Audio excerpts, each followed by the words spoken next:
Hola y bienvenidas y bienvenidos. Hoy nos sumergimos en una historia que, bueno, capturó la atención mundial. La audaz decisión de El Salvador de convertir al Bitcoin en moneda de curso legal.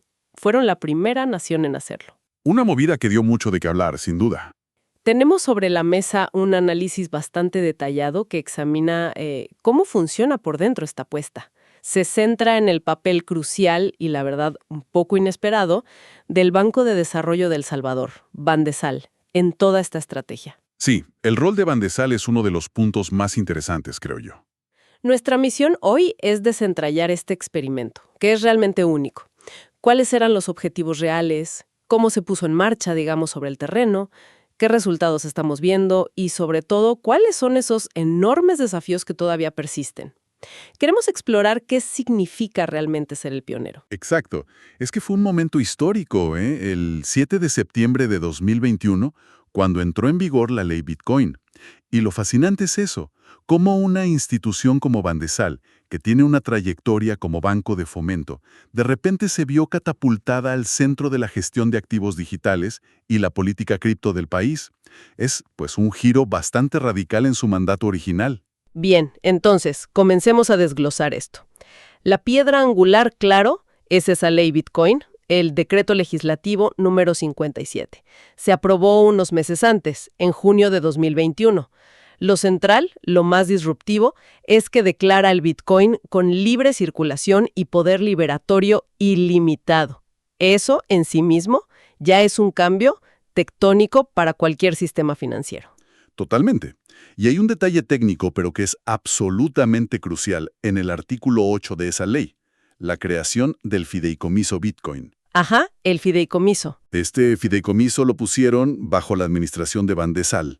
Y ojo, se le asignó un capital inicial de $150 millones. Su función primordial es actuar como una especie de amortiguador, ¿no? Garantiza la conversión automática e instantánea entre Bitcoin y dólares para los usuarios, los comercios, bueno, quien quiera usarla. Es el intento del Estado por absorber o al menos mitigar para el ciudadano de a pie el riesgo de la volatilidad, que sabemos que es inherente al Bitcoin. Entiendo. Entonces, para que quede bien claro, aunque a veces le dicen el Banco Bitcoin del Salvador, Bandesal no se convirtió en un banco que, digamos, acepta depósitos en cripto del público general, ¿verdad? ¿Correcto? Esa es una distinción fundamental. A veces se pasa por alto. Bandesal sigue siendo el banco de desarrollo del país. Se fundó en 1991 con la misión de impulsar a sectores productivos, la industria, etc. Claro, su rol tradicional. Exacto. Lo que cambió es que ahora tiene funciones adicionales muy específicas y sobre todo muy visibles. Ahora es el custodio institucional de los bitcoins que compra el Estado y también es el principal ejecutor de la política del gobierno en torno al bitcoin. Es un modelo híbrido, la verdad, bastante singular. Aquí es donde la implementación se pone realmente interesante, ¿no?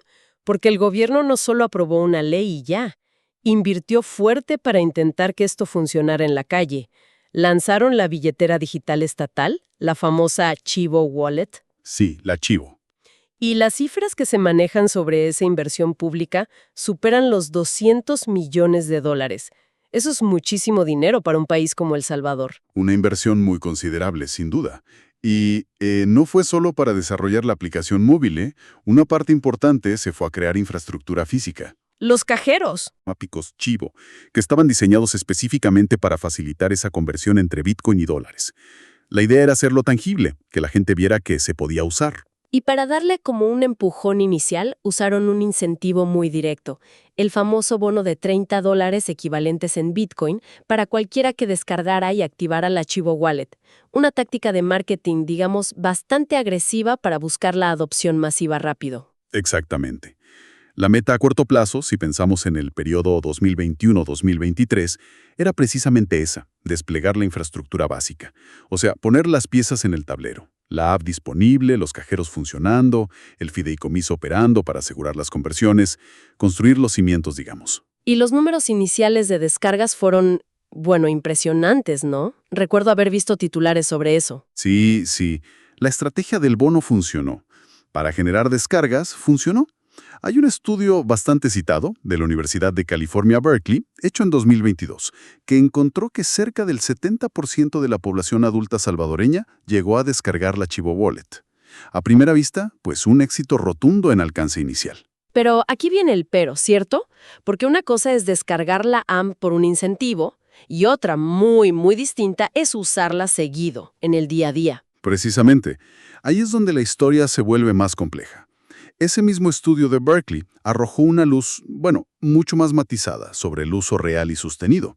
Indicó que solo alrededor del 20% de las personas que habían descargado la billetera seguían usándola de forma regular después de los primeros 6 meses.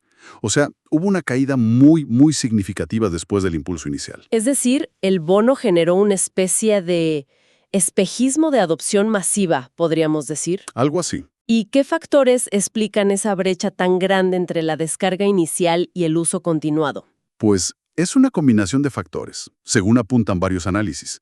Por un lado, una persistente falta de confianza. ¿Confianza en qué exactamente? Confianza en la tecnología misma, en la seguridad de la plataforma, o incluso en la iniciativa gubernamental en general. Hay un segmento importante de la población que simplemente no confiaba. Además, hubo numerosos reportes de problemas técnicos con la aplicación Chivo. Ah, sí, recuerdo eso también. Transacciones fallidas, retrasos, cosas que frustraron a los usuarios iniciales y los alejaron. Y supongo que el elefante en la habitación siempre es la volatilidad. Sin duda. Ese es el factor clave e ineludible con el Bitcoin. La fluctuación constante y a veces súper abrupta de su precio. Para el ciudadano común, usar para las compras diarias una moneda cuyo valor puede cambiar tanto de un día para otro, o incluso en horas, pues genera mucha incertidumbre. Puede desincentivar totalmente su uso práctico. Claro, el miedo a perder poder adquisitivo es real. Es real, ¿sí? Y eso a pesar del mecanismo de conversión instantánea del fideicomiso. Cambiar hábitos financieros tan arraigados como usar efectivo o tarjetas es un desafío enorme. No es fácil. Entendido. Así que la infraestructura se montó, hubo ese fogonazo inicial de interés, pero el uso diario y sostenido tropezó con barreras importantes. Esto nos lleva a la siguiente fase. Los resultados económicos y sociales que se esperaban a mediano plazo, digamos, para este periodo 2024-2026. Dos de las grandes promesas eran revolucionar las remesas y atraer una nueva ola de inversión. ¿Cómo se ven esos frentes ahora? A ver, analicemos los datos disponibles. Pintan un cuadro con claroscuros, la verdad. Empecemos por las remesas, que son, absolutamente cruciales para El Salvador. Representan cerca del 24% del PIB en 2023, según el Banco Central de Reserva. Son una línea vital para miles y miles de familias. Y la promesa era que usar Bitcoin iba a abaratar drásticamente los costos de envío, que suelen ser bastante altos con los métodos tradicionales, ¿no? La tecnología ciertamente tiene ese potencial. Plataformas que operan sobre redes como Lightning Network de Bitcoin, por ejemplo, Strike, han demostrado poder reducir las comisiones de envío. Bajan de promedios cercanos al 7% hasta cerca del 1%. Es una diferencia brutal. Enorme. El problema es que, a pesar de esa ventaja teórica, la adopción de estos canales por la diáspora salvadoreña y sus familiares en el país sigue siendo muy baja. Muy, muy baja. El Banco Mundial estima que menos del 5% del total de remesas fluyen a través de billeteras de Bitcoin. ¿Menos del 5%? ¿Por qué tan bajo si el ahorro es tan grande? ¿Es falta de conocimiento, acceso a la tecnología en ambos lados, desconfianza todavía? Probablemente una mezcla de todo eso. La curva de aprendizaje para usar estas plataformas, la necesidad de que tanto el que envía como el que recibe estén cómodos con la tecnología, y quizás la misma volatilidad o la percepción de riesgo siguen siendo barreras. Entiendo. Por lo tanto, esa meta ambiciosa que se fijó para 2024-2026 de reducir los costos totales de remesas en un 30%, pues parece, hoy por hoy, muy difícil de alcanzar. El potencial está ahí, latente, pero la realidad es otra. Vale, entonces las remesas aún no despegan vía Bitcoin de forma masiva. ¿Qué pasó con la atracción de turismo e inversión extranjera directa, la IED? Ahí parecía haber más movimiento al principio. Sí, en ese frente los resultados son quizás más tangibles, aunque muy focalizados. El Ministerio de Turismo sí reportó un aumento notable, de un 30%, en la llegada de visitantes identificados como criptoinversores o entusiastas del Bitcoin durante 2022. Claramente, la ley atrajo a un nicho de mercado específico, gente curiosa por ver el experimento o interesada en un entorno que se percibía como crypto-friendly. ¿Y en cuanto a empresas estableciéndose allá, hubo algo concreto? También hubo noticias. Compañías conocidas en el ecosistema blockchain, como Blockstream, que se enfoca en infraestructura Bitcoin, y Chainlink, que da servicios de oráculos, anunciaron o establecieron operaciones en el país. Esto sí se alinea con la meta del gobierno de atraer I+D, específicamente ligada a blockchain, y posicionarse como un centro de innovación. Es un logro, sí, aunque quizás no a la escala masiva que algunos esperaban al principio. Y luego están las famosas compras de Bitcoin por parte del Estado. Eso siempre genera titulares. ¿Cuál es la situación financiera de esas reservas? Porque ha habido mucha fluctuación. Sí.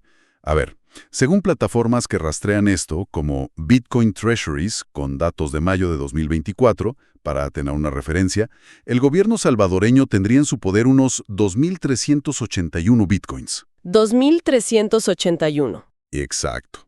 Al precio de mercado de ese momento, su valor rondaría los 150 millones de dólares. Sin embargo, y este es el punto polémico siempre, si comparas ese valor con los precios a los que el gobierno fue anunciando las compras, se estima una pérdida contable no realizada. No realizada. O sea, en papel. Exacto, si vendieran en ese momento. Se estima esa pérdida en alrededor de 60 millones de dólares. Una pérdida en papel, pero considerable. ¿Cómo lo justifica el gobierno? La postura oficial ha sido bastante consistente. Dicen que estas compras no son una especulación a corto plazo, sino una inversión estratégica a largo plazo. Confían, o dicen confiar, en que el valor del Bitcoin aumentará significativamente con el tiempo. Es una apuesta a futuro, claro, pero que genera mucho debate sobre el uso de fondos públicos en un activo tan volátil. Lógico. Y todo esto nos lleva de vuelta a la adopción general por la población. La meta oficial para el periodo 2024-2026 era alcanzar un 40% de la población utilizando Bitcoin en transacciones diarias. 40%. 40%. Vistos los datos de uso regular que comentamos antes, ese 20% usando el archivo después de 6 meses, y probablemente menos ahora, esa meta del 40% parece francamente fuera de alcance en el plazo que se fijaron. El panorama es definitivamente complejo. Vemos algunos brotes verdes, sí, como ese nicho de turismo, inversión tecnológica, la infraestructura básica que está montada. Cierto. Pero las grandes promesas, como revolucionar las remesas o lograr una adopción masiva, se enfrentan a obstáculos enormes. Y las metas parece que se fijaron de forma, bueno, quizás demasiado optimista. Totalmente de acuerdo. Y esos obstáculos no son menores, ¿eh? Los desafíos son múltiples, están interconectados y requieren atención urgente si el experimento pretende tener éxito a largo plazo. El primero, y quizá el más fundamental, es el marco regulatorio incompleto. ¿A qué te refieres exactamente con incompleto? Ya existe la ley Bitcoin. Sí, pero la ley Bitcoin es como una ley marco, muy general. Lo que sigue faltando es una legislación secundaria, más detallada, integral, sobre activos digitales. Una ley que aborde de manera específica y robusta temas críticos como la prevención del lavado de dinero y la financiación del terrorismo, lo que se conoce como AML-CFT. Ajá. Que establezca normas claras para la protección del consumidor en transacciones cripto y que defina, por ejemplo, cómo se van a tratar fiscalmente las ganancias o las pérdidas de capital obtenidas con Bitcoin. Todo eso falta. ¿Y esa falta de detalle regulatorio, qué implicaciones tiene en la práctica? Pues implica incertidumbre jurídica para las empresas que quieran operar ahí, para los propios usuarios, y dificulta la supervisión efectiva por parte de las autoridades. No es casualidad que organismos internacionales como el FMI, el Fondo Monetario Internacional, le hayan recomendado explícitamente a El Salvador en 2023 que desarrolle urgentemente un marco regulatorio más completo y robusto, justamente para mitigar los riesgos financieros y de integridad. Es una llamada de atención importante. Necesitan construir sobre bases legales más sólidas, entonces. Exacto. Y ligado a esto, por supuesto, está el desafío persistente de la volatilidad. Ya lo mencionamos. El fideicomiso mitiga el riesgo de conversión para el usuario en el punto de venta, sí, pero no elimina el riesgo macroeconómico para el país. el riesgo de tener una parte de sus reservas y de su actividad económica ligada a un activo tan fluctuante. Ni tampoco elimina el riesgo para el ciudadano que decide ahorrar en Bitcoin. Mencionaste también antes algo sobre la adopción real versus la forzada. ¿Cómo se manifiesta eso en el día a día? Bueno, la ley obliga a los comercios que tengan la capacidad tecnológica a aceptar Bitcoin. Si tienes un POS, tienes que aceptar Bitcoin. Sin embargo, obligar por ley no es lo mismo que generar un uso orgánico, voluntario. Claro. La gente y las empresas tienden a usar lo que les resulta más conveniente, más seguro, más familiar. Forzar la aceptación, pues, no ha sido suficiente para impulsar un uso generalizado. Se necesita que la gente quiera usarlo, porque le ve un beneficio claro y, sobre todo, porque confía en el sistema. Y esa confianza se ve minada si hay problemas de seguridad, como los que se reportaron con la Chivo Wallet, imagino. Exacto. Ese es otro desafío clave. La Chivo Wallet, al ser la herramienta principal impulsada por el Estado, ha sido objeto de numerosas denuncias públicas sobre vulnerabilidades, ataques cibernéticos, casos de robo de identidad, especialmente relacionados con el cobro del bono inicial. Uf, eso es grave. Sí, y estos incidentes, ya sean puntuales o sistémicos, dañan muchísimo la confianza del público.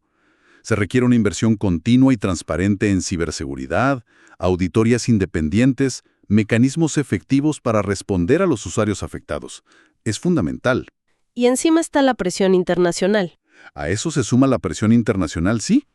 No solo el FMI, también el GAFI, el Grupo de Acción Financiera Internacional, que es la entidad que marca los estándares globales contra el lavado de dinero y financiación del terrorismo, han expresado preocupaciones. Para mantener una buena integración en el sistema financiero global y evitar ser señalado como un país de alto riesgo, El Salvador necesita demostrar que su marco y su implementación del Bitcoin cumplen con estos estándares internacionales.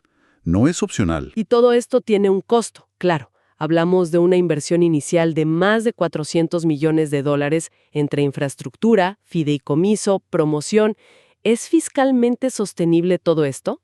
Esa es la pregunta del millón, ¿no? Con una inversión pública tan grande ya realizada y con los beneficios económicos tangibles todavía limitados o muy concentrados en nichos, la sostenibilidad fiscal del proyecto a largo plazo es una gran incógnita. Se necesita mucha más transparencia en cómo se están gestionando los fondos del fideicomiso, en los costos operativos continuos y en cuál es el retorno real de esa inversión para el país. Falta información clara. Finalmente, mencionaste un factor más humano, la educación y la confianza, que quizás es el más difícil. De los adultos salvadoreños sentía que entendía los fundamentos básicos de qué es el Bitcoin y cómo funciona. Solo un tercio, más o menos. Exacto. Si la gran mayoría de la población no comprende la herramienta, es muy difícil que la adopte de forma masiva y, sobre todo, confiada. Persiste mucha desconfianza, especialmente en zonas rurales o entre personas mayores o gente menos digitalizada.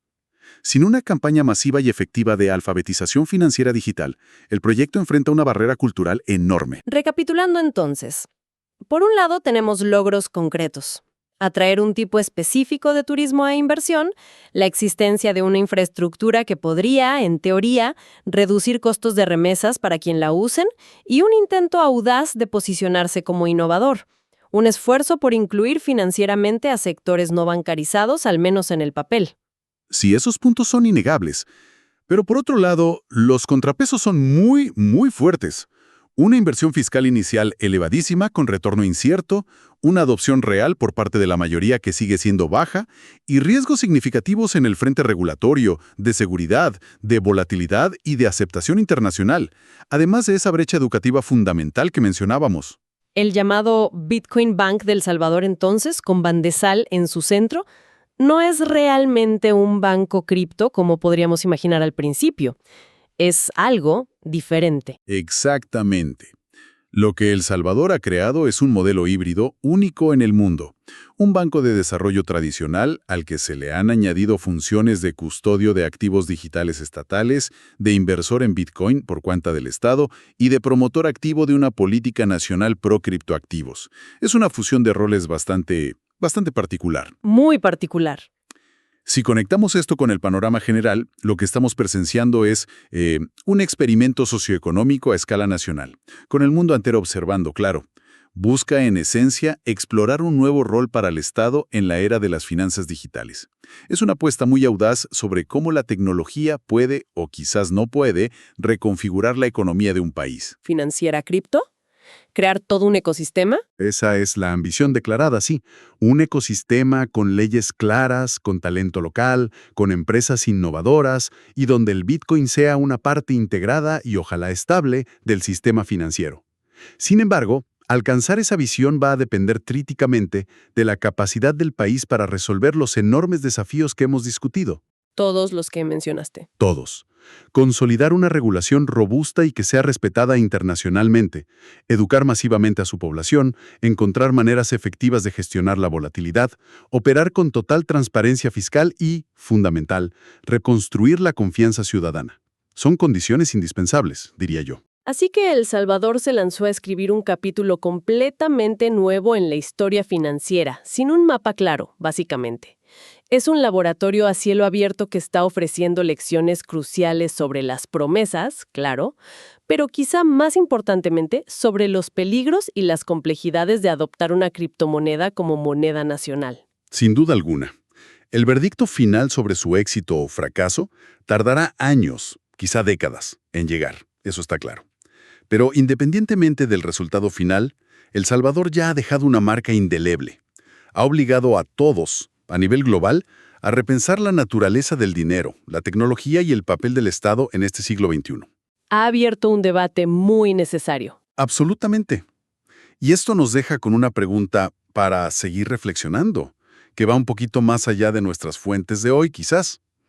Teniendo en cuenta todos estos desafíos inherentes al Bitcoin que hemos analizado, sobre todo esa volatilidad que complica tanto su uso diario y la barrera técnica que representa para mucha gente, ¿qué otras herramientas financieras digitales podrían surgir o complementar este esfuerzo? Es una buena pregunta. ¿Podrían alternativas como las stablecoins, esas criptomonedas diseñadas para mantener un valor estable, usualmente anclado al dólar, o incluso una futura moneda digital emitida por el propio Banco Central salvadoreño, una CBDC, ofrecer caminos potencialmente más estables o más accesibles para lograr esas metas tan buscadas de inclusión financiera y desarrollo económico? Es una cuestión abierta, fundamental, creo, para el futuro de esta iniciativa y de otras similares que puedan surgir en el mundo.